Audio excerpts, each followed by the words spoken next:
Boa noite, amigos e irmãos. Que a paz de Jesus possa envolver a cada um de nós que aqui estamos, não só nós encarnados, como também aos nossos irmãos desencarnados. Sempre gostamos de dizer que é uma grande oportunidade que temos a cada dia que aqui estamos em estudar os ensinamentos de Jesus. Certamente nesta noite não será diferente e que possamos sair daqui melhores do que aqui chegamos.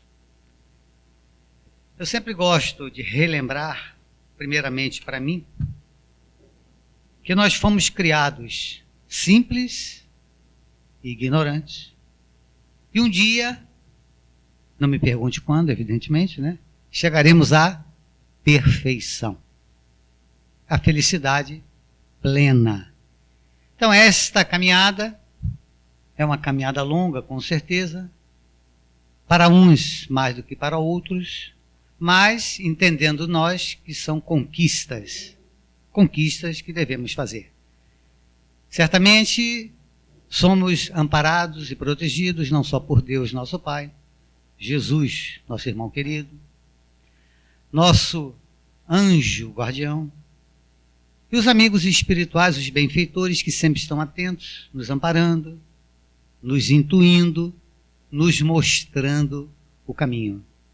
Infelizmente, nem sempre nós estamos receptivos a estas boas intuições.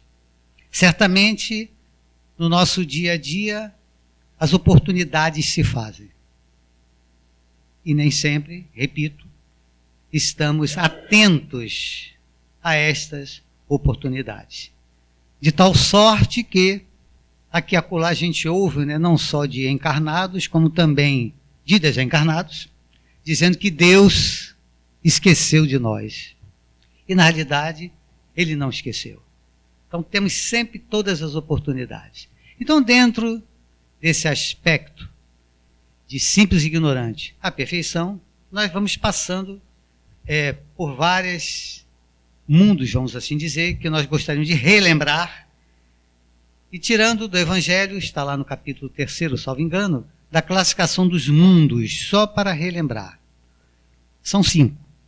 O primeiro são os mundos primitivos, das primeiras encarnações. Em sequência aos mundos primitivos, tem os mundos de expiação e provas. O terceiro, dessa escala, né, de 5, são os mundos regeneradores. O quarto são os mundos ditosos. E o quinto são os mundos celestes. Disse logo no início, o primeiro, primitivo das primeiras encarnações.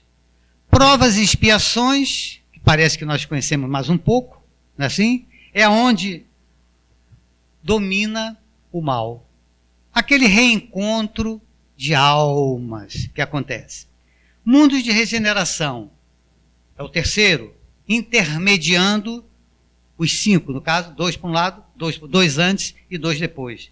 Nesses mundos de regeneração, as almas têm ainda que expiar, porém, aurem de novas forças, e aí repousam das fadigas da luta do passado. A quarta situação, repetindo, são os ditosos. Nos mundos ditosos, aí o bem já está acima do mal.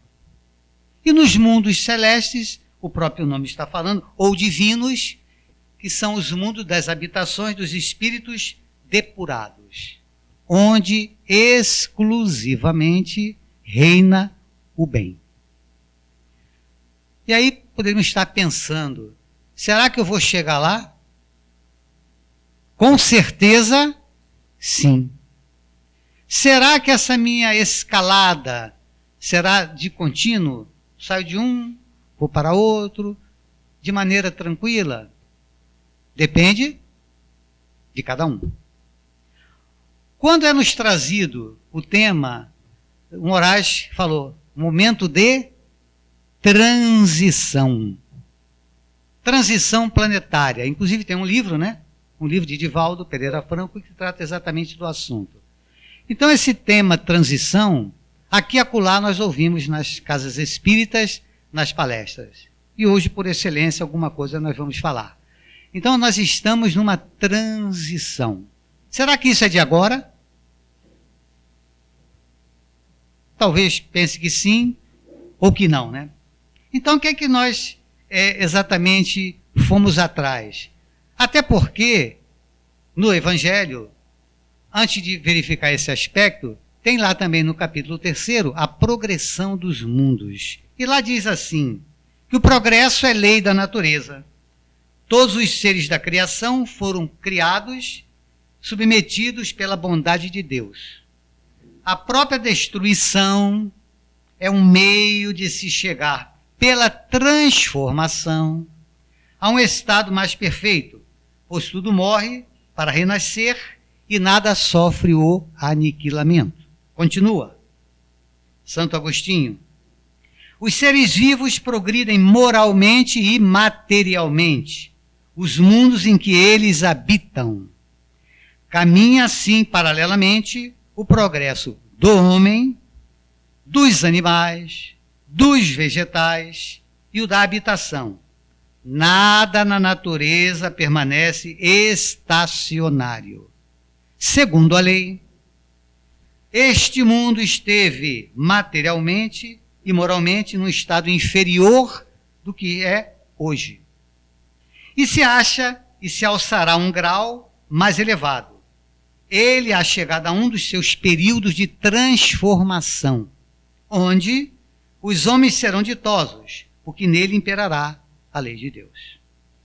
Repetindo, isso está no capítulo 3 do Evangelho segundo o Espiritismo, no item 19. Foi uma mensagem de Santo Agostinho, no ano de 1862. Lá se vão 155 anos. Então vejam, transição não é conversa de agora. É-nos mostrado, é-nos dito que nós estamos nesta transição de mundo em que o nosso é um mundo de provas e expiações para um mundo de regeneração. Não me pergunte quando é, embora a gente ouve, né, muitas coisas, a internet está exatamente recheada, mas oficialmente não temos nada. O certo é que nós temos que nos preparar para esta transição. Exatamente o alerta do tema da noite. Ok? Esse mundo de regeneração onde nós estamos caminhando, como falei anteriormente, ele é intermediário entre os mundos ditos inferiores e os mundos superiores. Ora, não há nesse mundo de regeneração aquela felicidade plena. Como aqui também não existe, quando lemos o capítulo 5, no item 20, quando Jesus disse o quê? A felicidade não é deste mundo. A continuação também no mundo de regeneração. Não é um mundo plenamente feliz, mas não existe a felicidade plena, mas a aurora, como ele reporta, da felicidade. Então nós já temos condições muito maiores de quê? Sermos mais felizes no mundo de regeneração. Lá nesse mundo, o homem ainda é sujeito às vicissitudes, aos vícios, aos defeitos, ainda muito arraigados em cada um de nós. Porém, são libertos e ali sairão o quê? Completamente desmaterializados. Lá neste mundo, suportarão provas sem as angústias da expiação. Então nós já estamos num degrau acima. Comparados à Terra, estes mundos são bastante ditosos, pois representam a calma após a tempestade, a convalescência após a moléstia cruel. Contudo, menos absorvido pelas coisas materiais, o homem divisa melhor o futuro. Quando é reportado também a transição planetária, vamos trazer o que está escrito na Gênese.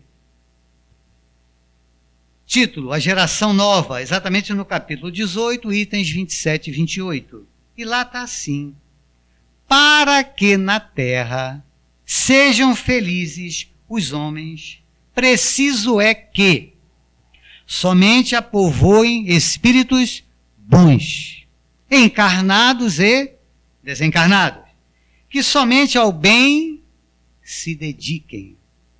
Não é à toa, quando é nos mostrado no Evangelho, que nós nos tornemos homens de bem. Continuando. Havendo chegado o tempo, grande emigração se verifica dos que a habitam. A dos que praticam o mal pelo mal, ainda não tocados pelo sentimento do bem, os quais, já não sendo dignos do planeta transformado, sem pânico, serão excluídos. Porque, senão lhe ocasionariam de novo perturbação e confusão, e constituiriam obstáculo ao progresso. Substituí-los-ão por espíritos melhores, que farão reino em seu seio a justiça, a paz, a fraternidade. Continuando mais um pouquinho. A época atual é de transição. Confundem-se os elementos das duas gerações. Colocados no ponto intermédio, assistimos à partida de uma e à chegada da outra, já se assinalando a cada uma no mundo pelos caracteres que lhes são peculiares. Isso está na Gênese, meados do século XIX. Então não é coisa de exatamente agora. Então esse aspecto que nós fizemos questão de trazer, para que nós pudéssemos fazer algumas reflexões exatamente sobre esse tema e pelo momento atual em que vivemos. Parece, não sei se vocês têm a mesma impressão, que tudo está de cabeça para baixo. Né? Basta olhar a mídia, não só a nível Brasil, como a nível mundial. Não é assim? Veja, estamos em transição. Só poderão ir para esse mundo regenerativo aqueles que tiverem algumas condições. Na prática, carimbar o passaporte. Ora, fato esse sabidamente a literatura espírita quando fala os exilados de Capela. Aconteceu exatamente a mesma coisa.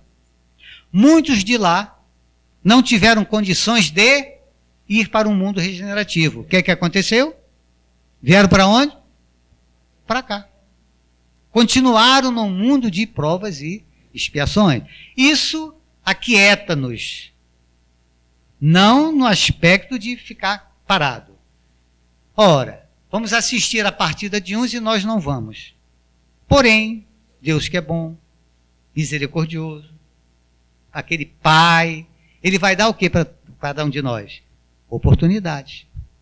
Porque já com conhecimento adquirido, nós vamos ter uma grande oportunidade de trabalho. E lá na frente, não podemos retornar novamente ao mundo, seguir com a Terra no mundo regenerativo? O que aconteceu com os exilados de Capela? Muitos já se foram. Alguns continuam onde? Cá. Depende, novamente insistindo, de cada um de nós. Aí vem aquela célebre pergunta, né? Sem resposta, só reflexão. Temos requisitos para acessar a esse mundo? No momento? Vamos dar uma parada, não olhando o Marcos, nem o Moraes, mas de maneira geral o ser humano. O ser humano. Quais as condições atuais do ser humano? Eu elenquei algumas aqui, não sei se eu exagerei, mas a primeira é que o ser humano trai. Depois, emprega violência. Se não for, tira a gente, descarta, tá certo? Eu vou falar alguns. trata os outros com leviandade, o ser humano, faz comentários de má fé, compartilha do erro e da fraude. Não sei nem se é muito atual, né? Mostra-se o ser humano intolerante.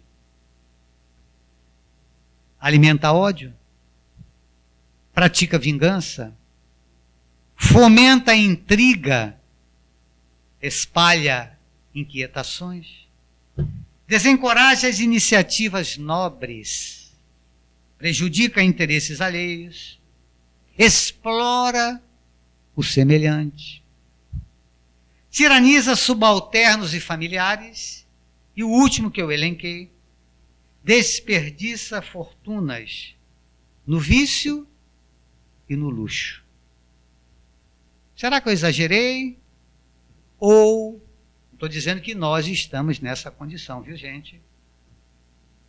Eu estava olhando para mim, né, quando fiz a relação, olhando no espelho, não é assim? E fui elencando.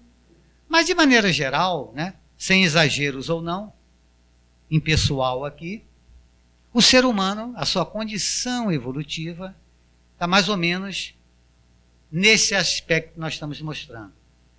Há impeditivos de crescimento. Nós temos dificuldade, o ser humano.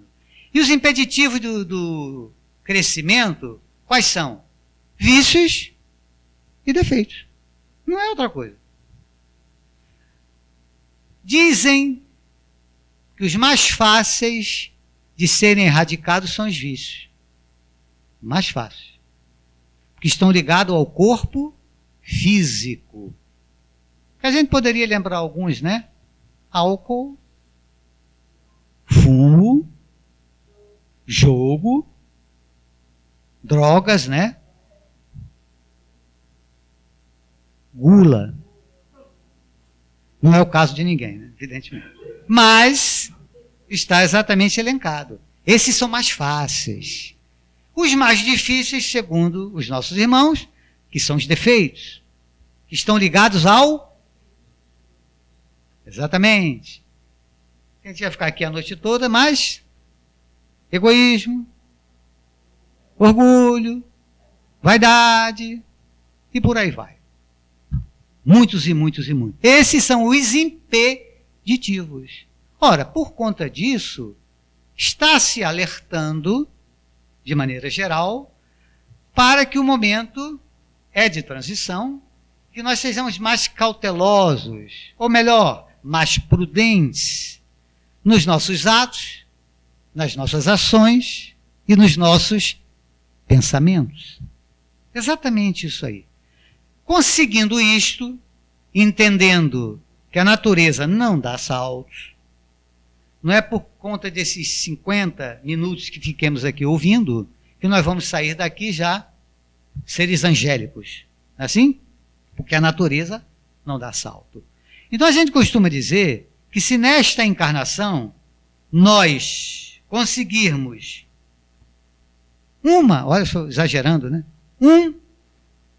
Uma virtude, está de bom tamanho. Concordo? Até porque essa virtude conseguida, ela agrega outras virtudes. Ela não vem sozinha. Ora, as casas espíritas mostram o caminho a seguir. O que é que nos é mostrado que nós devemos fazer? Muitos de nós, creio, vão às casas espíritas na certeza da resolução dos nossos problemas. E lá chegando, quando vamos para o diálogo fraterno, né, já querendo o resultado, e se for uma consulta espiritual, aí que a gente fica, não acontece na Uniluz, eu quero logo dizer, né? Não acontece esse aspecto. A pessoa fica ansiosa esperando a resolução dos seus problemas. E aí, quando é dito para ele que para resolver o problema, quem é que vai resolver? Ele. Aí a doutrina espírita estimula-nos a quê? A uma mudança comportamental. Uma mudança de atitudes. Uma reforma íntima. Exatamente por aí. Porque na reforma íntima, o que é que vai acontecer?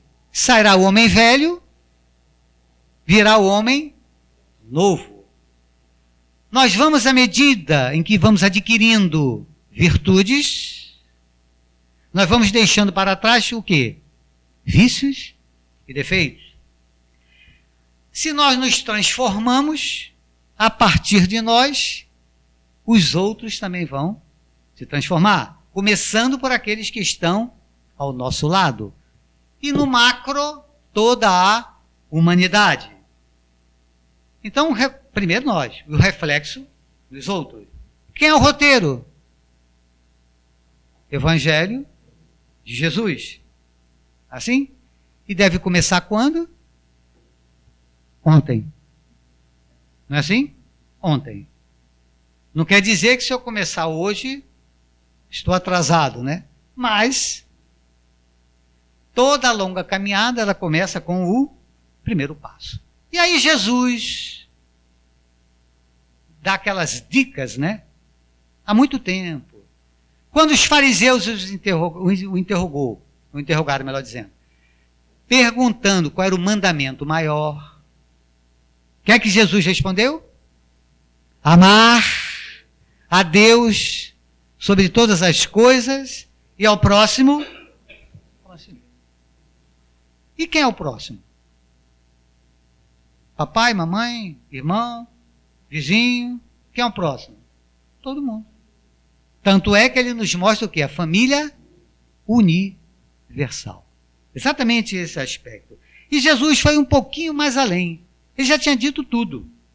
Ele ainda sabedor de que nós, de vez em quando, desviamos. Ele falou assim, amai os vossos inimigos.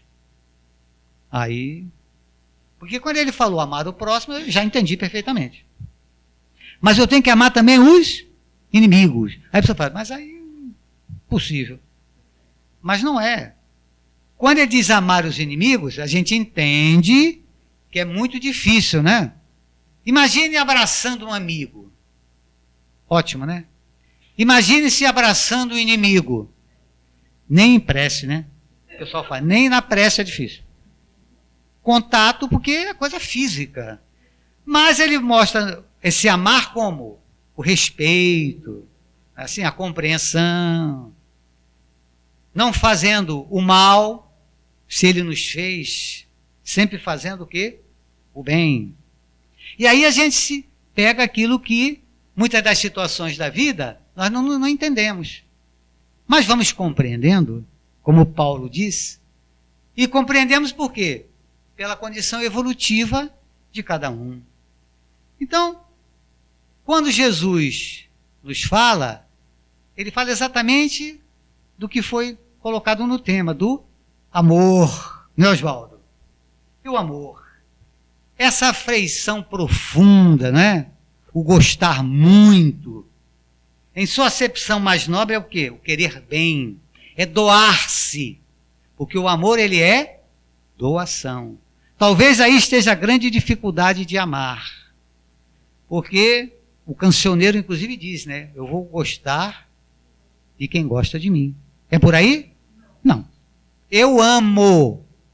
Se o outro me ama ou não, é problema de quem? Dele. Mas será que a gente vai nessa linha? Ou quando nós nos percebemos que não gostamos das pessoas ou vice-versa, a gente vai para junto, tentar verificar, poxa, o que é que há? Eu gosto tanto de você. Ou você se afasta. O que é que você acha que acontece? De maneira geral, as pessoas se afastam. E aí vem exatamente a grande dificuldade. Ora, só há um problema, né? Sobre esse aspecto. E antes do problema, vamos lembrar que o amor, ele é muito decantado pelos poetas, né? Exaltado pelos sonhadores. O amor é abençoado sol que ilumina e aquece os piores caminhos, os mais tortuosos caminhos da nossa condição humana. Só há um problema em relação ao amor. É impossível sustentá-lo, torná-lo, como ele diz aqui, operoso, produtivo, sem o combustível da caridade. E é muito simples. Estamos caminhando na rua, encontramos alguém, uma senhora, em penúria, rodeada de crianças, chega junto de nós e pede um auxílio. É um quadro realmente não agradável, não é assim? Metemos a mão no bolso, damos alguns trocados, né, de maneira geral, seguimos em frente, cheio de compaixão, e saímos falando assim: Jesus, a ampare, minha irmã. Naquele exato momento, brilha em nós o quê? Uma réstia, né? Mesmo que tênue, de amor. Mas veja que amor efêmero, né? Porque Jesus certamente colocou no nosso caminho aquela pessoa. Viu nós em condições de ajudá-la. O ser humano, né? E ele chega e ele fala assim: Jesus, a ampare. Voltou com problema. A oportunidade era exatamente da pessoa resolver, coloca para o outro. De maneira geral, é o que acontece. E a gente percebe muito isso até pelas condições atuais em que se desconfia de tudo. Às vezes temos um grande amigo, gostamos muito dele, e um dia ele faz algo que nos desagrada. E aí, nos irritamos, azedamos esse relacionamento, né? Distanciamos-nos, e aí vamos jogar fora uma amizade atual que provavelmente vem desde tempos recuados. E às vezes são tempos recuados que a amizade não era tanta, mas a oportunidade está sendo agora. Nós somos colocados um ao lado dos outros exatamente para isso, para esse burilar. E esse burilar, talvez a nossa maior dificuldade, nós encontramos dentro das próprias famílias. Não é à toa que nós estamos juntos. Nós vamos reencarnando em grupos sociais. Familiares, trabalho, na casa, no prédio onde eu moro. Estamos juntos. Às vezes, quando a situação ela agrava, numa nova encarnação, nós estaremos mais próximos. Exatamente a oportunidade que nos sempre é dada. E para a prática do amor. Então veja, sem a caridade, o afeto mais ardente, sem a caridade, o afeto mais ardente pode ser afogado no oceano de mágoas e ressentimentos. Então, será que nós amamos realmente na acepção do termo? O Oswaldo já deu um ligeiro sorriso, né? Ora, o amor é o maior dos sentimentos, né? Vimos lá de trás dos instintos, das sensações e depois dos sentimentos. E o maior deles é exatamente o amor. E dentro desse aspecto que eu estava comentando anteriormente, a vida nossa, ela é feita de encontros e também de desencontros. Nesses encontros, existem essas situações para que nós possamos acertar, superar os desentendimentos, reparar as ofensas recebidas, nos harmonizar com os nossos adversários, reconciliar com os afetos e construir o quê? A fraternidade. Mas será que sempre esses encontros são favoráveis? Muitas das vezes esses encontros são transformados em desencontros. Porque não seguimos aquilo que deveríamos seguir. Porém, Deus é tão bom que transforma esses desencontros em reencontros. E nesses reencontros, nós vamos ter exatamente essa oportunidade. Jesus, nas suas dicas que eu chamei, né? E foram tantas. Lembremos das bem-aventuranças que foi estudada no mês de abril, todinho aqui, só como lembranças, né? Quando nos mostra o quê? Mostra-nos o quê? A humildade, mostra-nos a simplicidade, mostra-nos a pureza de coração, mostra-nos a pacificidade, a brandura, a docilidade e, finalmente, a misericórdia em relação ao outro. Que quando ele diz para amar ao próximo, ele estava exatamente falando sobre este aspecto. Nós utilizarmos essas situações que eu elenquei para que tivéssemos sucesso na nossa caminhada. Sucesso nos nossos relacionamentos. E eu sempre lembro, né? Vocês já me cansaram de ouvir quando eu falo nos relacionamentos.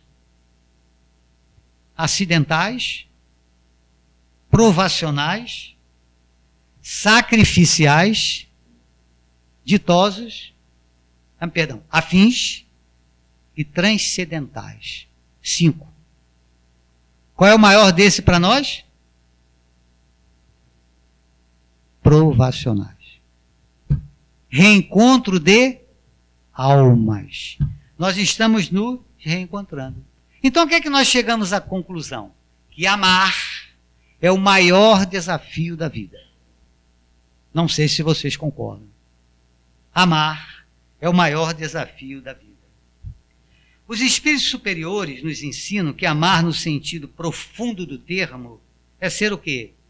Leal, consciencioso, probo, para fazer aos outros aquilo que gostaríamos que os outros nos fizessem. E procurar em torno de si o sentido íntimo de todas as dores que acabrunham seus irmãos para suavizá-las. Está exatamente no Evangelho segundo o Espiritismo, no seu capítulo 11, no item 10. Porém, Jesus propôs-nos algo diferente.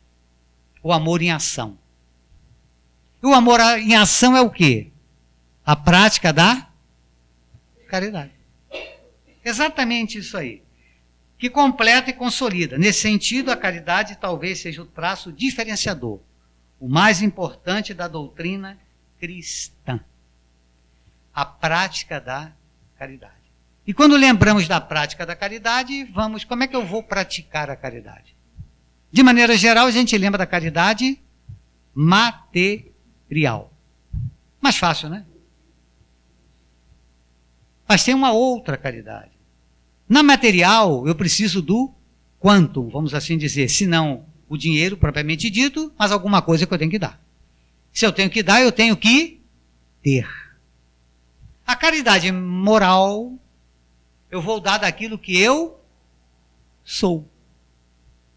Então é mais fácil a moral, né? Em tese, concordo? É mais fácil. Não vou elencar todas aqui, né? Nesse aspecto. Mas, ouvir alguém seria caridade? Inclusive, no Evangelho está dito, né? É caridade, junto com a paciência, você ouvir alguém mais tolo que você. Já ficaram impacientes por alguém estar falando assim no seu ouvido, que você não está querendo ouvir? Já, né? Mas será que não essa é uma oportunidade exatamente de você praticar a caridade? Esse é o aspecto. Então veja, mas aí nós nos reportamos e a doutrina espírita diz que fora da caridade não há salvação. Então o que é a caridade? Aí vamos no Livro dos Espíritos, na questão 886, e lá está posto o que é a caridade segundo Jesus a entendia. Jesus. Não tem erro, né? O que é que ela está dizendo? Benevolência para com todos, indulgência para com as imperfeições alheias e perdão das ofensas. Somente isso. Simples, né? Benevolência, fazendo o bem. Sendo homem de bem. Praticando a lei de justiça, de amor, de caridade. Indulgência. O que nós não fazemos? Olhar os defeitos dos outros e criticá-los. Sendo indulgente. E depois o quê? O perdão das ofensas. Que também é fácil. Perdoar. Não é? Eu ouvi certa feita, né? Eu ouvi e concordei.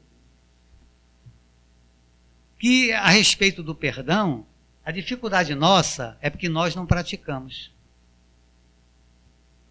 A dificuldade de nós nos perdoarmos. Imagine o outro. E aí, o que o palestrante disse certa feita é que parece que nós tiramos a fotografia de uma pessoa, colocamos no bolso e ficamos com ela 10, 20, 30, 40 anos. E quando olhamos a pessoa de novo, volta lá, ela já é outra pessoa. E aí talvez essa grande nossa dificuldade de perdoar. Quem falou muito bem sobre isso foi exatamente Paulo, né?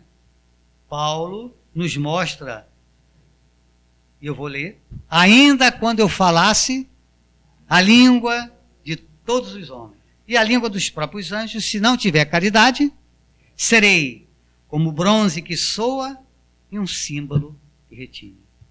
Pulando e indo para o final, ele diz que a caridade é paciente. A caridade é branda e benfazeja. Ela não é invejosa, a caridade. Não é temerária, nem precipitada. Não se enche de orgulho. Não é desdenhosa. Não cuida de seus interesses. A caridade não se agasta, nem se azeda com coisa alguma. Não suspeita mal. Não se rejubila com a injustiça, mas se rejubila com a verdade. Ela tudo suporta, tudo crê, tudo espera, tudo sofre. Infelizmente, né, ainda estamos com certa dificuldade disso. São desafios que todos temos, né, na vida, grandes desafios, né, que a vida impõe. Ora, esses desafios, primeiramente nós temos que acreditar primeiramente em nós. E ter a certeza de que podemos, né, obedecendo à nossa vontade, escolher alguns caminhos. Caminhos estes que vão nos levar a situações. Ora, com tudo isso não basta. O homem, em seus anseios de progresso, precisa também usar a fé como legítimo veículo de aperfeiçoamento moral. Quando eu refiro aqui a fé, não a fé cega, né, que nos é mostrada, mas aquela fé robusta. E a fé robusta, ela dá o que para a gente? A perseverança de continuar, a perseverança de conquistar, a perseverança de seguir naquele caminho, seguir o caminho e chegar àquele fim que nós imaginamos. Quando eu refiro a fé, aquela fé sincera, verdadeira. E a fé sincera e verdadeira, ela faculta o quê? A paciência, que é uma grande virtude, né? Que se nós sairmos daqui pacientes, um grande número das pessoas não são tão pacientes. Utilizam outro termo, que é uma história contada nos centros, daquela senhora que desencarnou. Senhora porque lá está contado senhora, viu? Podia ser um senhor. A senhora chegou no mundo espiritual e lá ao chegar, conversando com o benfeitor, disse assim, ele pergunta, né, como é que foi a sua vida? Ela disse, não, foi tranquila, sem problema, fiz muita caridade, tá aí, aquele rol, né? Ah, muito bom, ótimo. Mas eu queria perguntar como é que foi o seu relacionamento com seu marido. Aí quando perguntou, não sei se foi no calo, né? Aí falou assim, não, mas peraí, realmente não foi tão maravilhoso. Foram 19 anos juntos, mas eu aturei. Aí o benfeitor muito, sempre, tá certo, muito bom, pois a senhora agora vai voltar para amá-lo.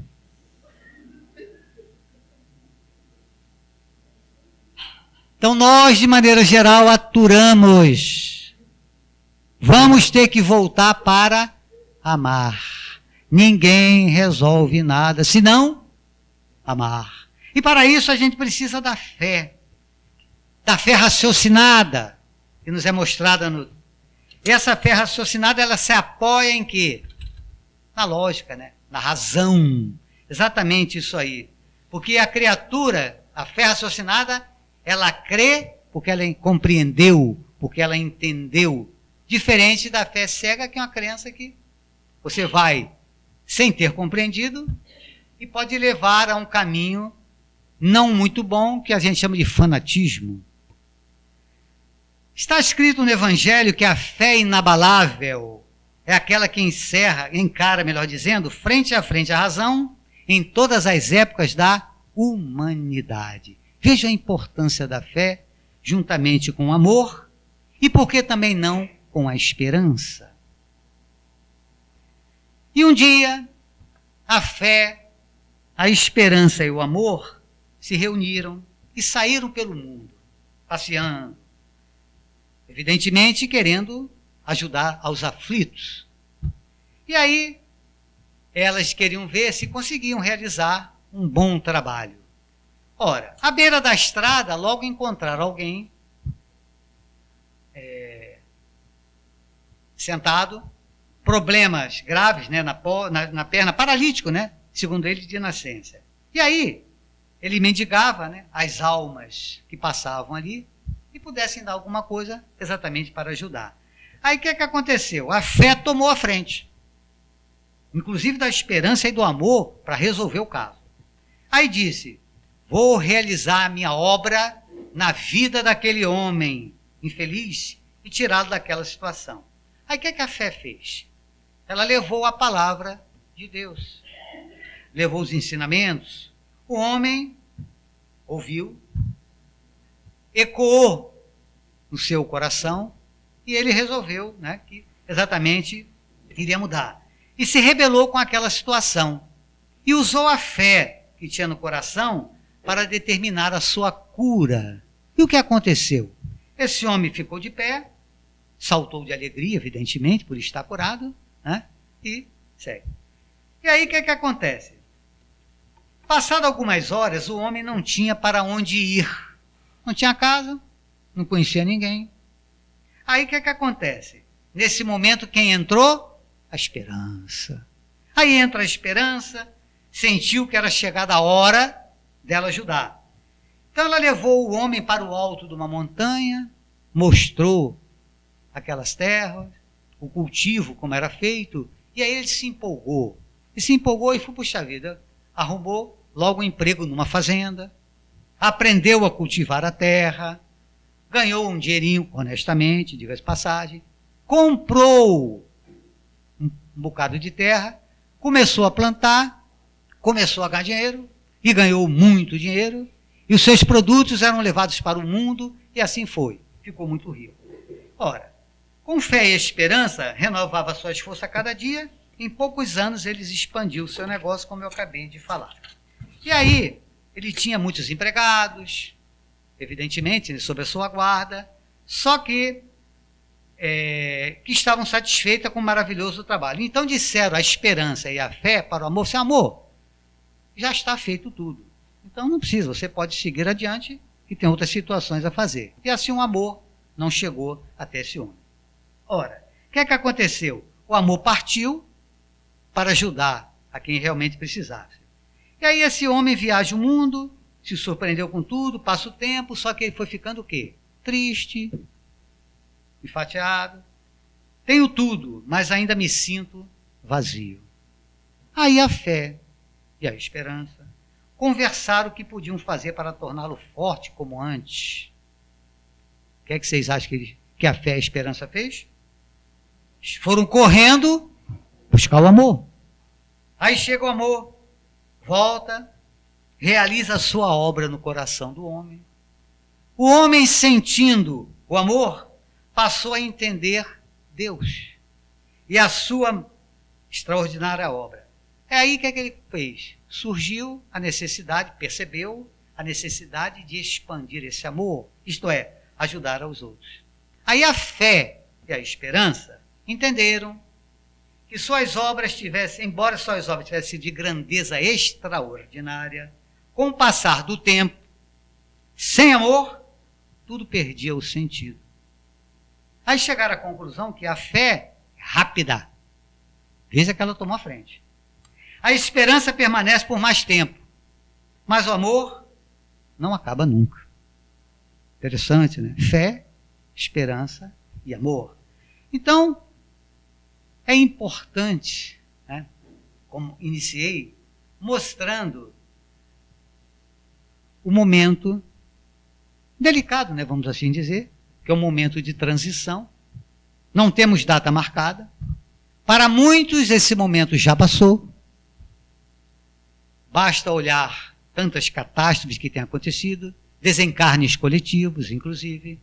Muitos desencarnaram e já não voltarão a reencarnar na Terra. Brincadeira à parte, disseram que o umbral está vazio. Porque estão dando as últimas oportunidades. E parece, se a gente começar a olhar, se apercebe. Porque tantos desencarnes na tenra idade. Pessoas vindo e voltando. Mas as oportunidades estão sendo dadas. Ora, dentro do que foi comentado e a doutrina nos mostra, na nossa reforma comportamental, é exatamente isso, que nós vamos crescer, melhorar e ter acesso a esse mundo regenerativo. São muitas as virtudes. Nesta noite elencamos duas: o amor, na sua plenitude, e a fé, que sustenta. Né? Comenta-se também na doutrina que alguém, numa campanha do quilo, todo mundo conhece, né, a campanha do quilo,